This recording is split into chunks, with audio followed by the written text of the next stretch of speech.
जय माँ आदिशक्ति, जय माँ जगत जननी, जय माँ जगदम्बा। प्रिय मित्रों, आप सभी को नमन करते हुए आप सभी का अभिनंदन करता हूँ। मित्रों, आज आप सभी की सेवा में मैं उपस्थित हूँ माता तुलसी के विशेष पूजन, ध्यान, नामाष्टक तथा उनके स्तवन को लेकर के।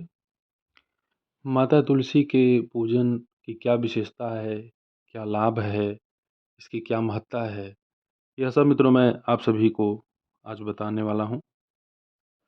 नारद जी ने पूछा, प्रभु, तुलसी भगवान नारायण की प्रिया हैं, इसलिए परम पवित्र हैं, अतएव वे संपूर्ण जगत के लिए पूजनीय हैं। परंतु इनकी पूजा का क्या विधान है और इनकी स्तुति के लिए कौन सा स्तोत्र है, यह मैंने अभी तक नहीं सुना है। हे मुने, किस मंत्र से इनकी पूजा होनी चाहिए? सबसे पहले किसने तुलसी की स्तुति की है? किस कारण से वह आपके लिए पूजनीय हो गई? यह सब बातें आप मुझे बताइए। सूत जी कहते हैं, शौनक, नारद की बात सुनकर भगवान नारायण का मुखमंडल प्रसन्नता से खिल उठा। उन्होंने पापों का ध्वंस करने वाली परम पुण्यमयी प्राचीन कथा कहनी आरंभ कर दी। भगवान नारायण ऋषि बोले, मुने, भगवान श्रीहरि तुलसी को पाकर उसके और लक्ष्मी के साथ आनंद करने लगे। उन्होंने तुलसी को भी गौरव तथा सौभाग्य में लक्ष्मी के समान बना दिया। लक्ष्मी और गंगा ने तो तुलसी के नवम संगम, सौभाग्य और गौरव को सह लिया, किंतु सरस्वती क्रोध के कारण यह सब सहन न कर सकें। सरस्वती के द्वारा अपना अपमान होने से तुलसी अंतर ध्यान हो गई।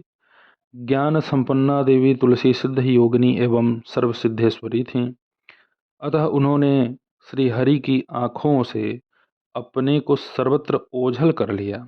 भगवान ने उसे न देखकर सरस्वती को समझाया और उससे आज्ञा लेकर वे तुलसी वन में गए। श्रीं ह्रीं क्लीं ऐं वृंदावन्यै स्वाहा, इस दशाक्षर मंत्र का उच्चारण किया। नारद, यह मंत्र राजकल्पतरु है। जो इस मंत्र का उच्चारण करके विधि पूर्वक तुलसी की पूजा करता है, उसे निश्चय ही संपूर्ण सिद्धियां प्राप्त हो जाती हैं। घृत का दीपक, धूप, सिंदूर, चंदन, नैवेद्य और पुष्प आदि उपचारों से तथा स्तोत्र द्वारा भगवान से सुपूजित होने पर तुलसी को बड़ी प्रसन्नता हुई।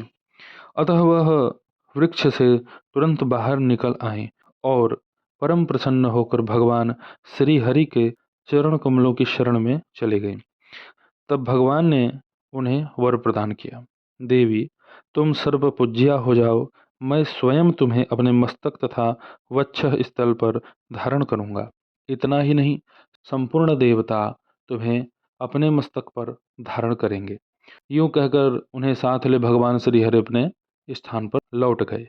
भगवान नारायण कहते हैं, हे मुने, तुलसी के अंतर्ध्यान हो जाने पर भगवान श्रीहरि विरह से आतुर होकर वृंदावन चले गए थे और वहां जाकर उन्होंने तुलसी की पूजा करके इस प्रकार स्तुति की थी। श्री भगवान बोले, जब वृंदा अर्थात तुलसी रूप वृक्ष तथा दूसरे वृक्ष एकत्र होते हैं, तब वृक्ष समुदाय अथवा वन को बुधजन अर्थात वृंदा कहते हैं। ऐसी वृंदा नाम से प्रसिद्ध अपनी प्रिया तुलसी की मैं उपासना करता हूँ। जो देवी प्राचीन काल में वृंदावन में प्रकट हुई थीं, अतएव जिसे वृंदावनी कहते हैं, उस सौभाग्यवती देवी की मैं उपासना करता हूँ, जो असंख्य वृक्षों में निरंतर पूजा प्राप्त करती हैं। अतः जिनका नाम विश्व पूजिता पड़ा है, उस जगत पूज्या देवी की मैं उपासना करता हूँ। देवी जिसने सदा अनंत विश्वों को पवित्र किया है, उस विश्व पावनी देवी का मैं विरह से आतुर होकर स्मरण करता हूँ। जिसके बिना अन्य पुष्प समूहों के अर्पण करने पर भी देवता प्रसन्न नहीं होते, ऐसी पुष्प सारा पुष्पों में सारभूता शुद्ध स्वरूपिणी तुलसी देवी का मैं शोक से व्याकुल होकर दर्शन करना चाहता हूँ। संसार में जिसकी प्राप्ति मात्र से परम भक्त परम आनंदित हो जाता है, इसलिए नंदिनी नाम से जिसकी प्रसिद्धि है, वह भगवती तुलसी अब मुझ पर प्रसन्न हो जाए। जिस देवी की अखिल विश्व में कहीं तुलना नहीं है, अतएव जो तुलसी कहलाती है, उस अपनी प्रिया की मैं शरण ग्रहण करता हूँ। वह साध्वी तुलसी वृंदावन से भगवान श्री कृष्ण की जीवन स्वरूपा है और उनकी सदा प्रियतमा होने से कृष्ण जीवनी नाम से विख्यात है। वह देवी तुलसी मेरे जीवन की रक्षा करे। इस प्रकार स्तुति करके लक्ष्मीकांत भगवान श्रीहरि वहीं बैठ गए। इतने में उनके सामने साक्षात तुलसी प्रकट हो गई। उस साध्वी ने उनके चरणों में तुरंत मस्तक झुका दिया। अपमान के कारण उस माननी की आंखों से आंसू बह रहे थे, क्योंकि पहले उन्हें बड़ा सम्मान मिल चुका था। ऐसी प्रिया तुलसी को देखकर प्रियतम भगवान श्रीहरि ने तुरंत उसे अपने हृदय में स्थान दिया। साथ ही सरस्वती से आज्ञा लेकर उसे अपने महल में ले गए। उन्होंने शीघ्र ही सरस्वती के साथ तुलसी का प्रेम स्थापित करवाया। साथ ही भगवान ने तुलसी को वर दिया, देवी तुम सर्वपूज्या और शिरोधार्या हो, सब लोग तुम्हारा आदर एवं सम्मान करें। भगवान विष्णु के इस प्रकार कहने पर देवी परम संतुष्ट हो गईं। सरस्वती ने उसे हृदय से लगाया और अपने पास बैठा लिया। नारद, लक्ष्मी और गंगा, इन दोनों देवियों ने मंद मुस्कान के साथ विनयपूर्वक साध्वी तुलसी का हाथ पकड़कर उसे भवन में प्रवेश कराया। वृंदावनी, विश्वपूजिता, विश्वपावनी, पुष्पसारा, नंदिनी, तुलसी और कृष्ण जीवनी, ये देवी तुलसी के 8 नाम हैं। यह सार्थक नामावली स्तोत्र के रूप में परिणित है। जो पुरुष तुलसी की पूजा करके इस नामाष्टक का पाठ करता है, उसे अश्वमेघ यज्ञ का फल प्राप्त हो जाता है। कार्तिक की पूर्णिमा तिथि को देवी तुलसी का मंगलमय प्राकट्य हुआ और सर्वप्रथम भगवान श्री हरि ने उनकी पूजा संपन्न की। जो इस कार्तिक पूर्णिमा के अवसर पर विश्व पावनी तुलसी की भक्ति भाव से पूजा करता है, वह संपूर्ण पापों से मुक्त होकर भगवान विष्णु के लोक में चला जाता है। जो कार्तिक महीने में भगवान विष्णु को तुलसी पत्र अर्पण करता है, वह 10,000 गोदान का फल निश्चित रूप से प्राप्त करता है। इस तुलसी नामाष्टक के स्मरण मात्र से संतानहीन पुरुष पुत्रवान बन जाता है। जिसे पत्नी न हो उसे पत्नी मिल जाती है, तथा बंधुहीन व्यक्ति बहुत से बांधवों को प्राप्त कर लेता है। इसके स्मरण से रोगी रोग मुक्त हो जाता है। बंधन में पड़ा हुआ व्यक्ति छुटकारा पा जाता है। परम साध्वी तुलसी पुष्पों में सार हैं। ये पूजनीय हैं तथा मनोहारिणी हैं।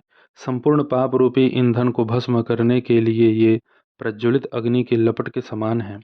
पुष्पों में अथवा देवियों में किसी से भी इनकी तुलना नहीं हो सकती। इसलिए उन सब में पवित्र रूपा इन देवी को तुलसी कहा गया। ये सबके द्वारा अपने मस्तक पर धारण करने योग्य हैं। सभी को इन्हें पाने की इच्छा रहती है। विश्व को पवित्र करने के लिए ये देवी जीवन मुक्त हैं। मुक्ति और भगवान श्रीहरि की भक्ति प्रदान करना इनका स्वभाव है। ऐसी भगवती तुलसी की मैं उपासना करता हूँ। विद्वान पुरुष इस प्रकार ध्यान पूजन और स्तवन करके देवी तुलसी को प्रणाम करें। तो मित्रों, आप सभी के सन्मुख मैंने इस पूरे संपूर्ण व्याख्यान को प्रस्तुत किया। अब मित्रों, आप सभी के सन्मुख में संस्कृत में माता तुलसी के नामाष्टक व स्तवन को प्रस्तुत करूंगा, जिसका आप मूल रूप से उच्चारण करेंगे। नारायण उवाच। अंतर्हितायाम तस्याम च गत्वा च तुलसीवनम हरिः संपूज्य तुष्टाव तुलसीं विरहातुरः। श्रीभगवान् उवाच। वृन्दारूपाश्च वृक्षाश्च यद्रैकत्र भवन्ति च विदुर्बुधास्तेन वृन्दाम मत्प्रियां तां भजाम्यहं। पुरा बभूव या देवी त्वादौ वृन्दावने वने तेन वृन्दावने ख्याता सौभाग्यां तां भजाम्यहम्। असंख्येषु च विश्वेषु पूजिताया निरन्तरं तेन विश्वपूजिताख्यां जगत्पूज्यां भजाम्यहम्। असंख्यानि च विश्वानि पवित्राणि यया सदा तां विश्वपावनीं देवीं विरहेण स्मराम्यहम्। देवान् तुष्टाः पुष्पाणां समूहेन यया विना तां पुष्पसारां शुद्धां च द्रष्टुमिच्छामि शोकतः। विश्वे यत्प्राप्तिमात्रेण भक्तानन्दो भवेद् ध्रुवं। नन्दिनी तेन विख्याता सा प्रीता भवताद्धि मे यस्या दिव्यास्तुला नास्ति विश्वेषु निखिलेषु च तुलसी तेन विख्याता तां यामि शरणं प्रियां कृष्णजीवनरूपा या शश्वतप्रियतमा सती तेन कृष्णजीवन्निति मम रक्षतु जीवनम्। वृन्दावने विश्वपूजिता विश्वपावनी पुष्पसारानन्दिनी च तुलसी कृष्णजीवनीम्। एतन्नामाष्टकं चैव स्तोत्रं नामार्थसंयुतं यः पठेत् तां स सम्भुज्य सोऽश्वमेधफलं लभेत्। तुलसीं पुष्पसारां च सतीं पूज्यां मनोहरां कृत्स्नपापेऽध्मदाहाय ज्वलदग्निशिखोपमां पुष्पेषु तुलनाप्यस्यान्नासीद् देवीषु वामुने पवित्ररूपा सर्वासु तुलसी सा च कीर्तिता। शिरोधार्यां च सर्वेषामुप्सितां विश्वपावनीं जीवनमुक्तां विमुक्तिदां च भजेतां हरिभक्तिदाम। मित्रों, आप सभी के सन्मुख मैंने भगवान श्री हरि के द्वारा वर्णित माता तुलसी के अष्टनाम व इनके स्तवन को यहाँ प्रस्तुत किया। मित्रों, यह स्वयं में समस्त मनोकामना को पूर्ण करने वाला एक दिव्य प्रयोग है। माता तुलसी की जितनी श्रद्धा से आप सेवा करेंगे उतना ही आपके ऊपर भगवान श्री हरि प्रसन्न होंगे। तो मित्रों, आप सभी के सन्मुख में ऐसे ही दिव्य व चमत्कारिक प्रयोगों को लेकर के उपस्थित होता रहूँगा। ध्यान रखें, सुखी रहें, स्वस्थ रहें। जय माता दी। हर हर महादेव।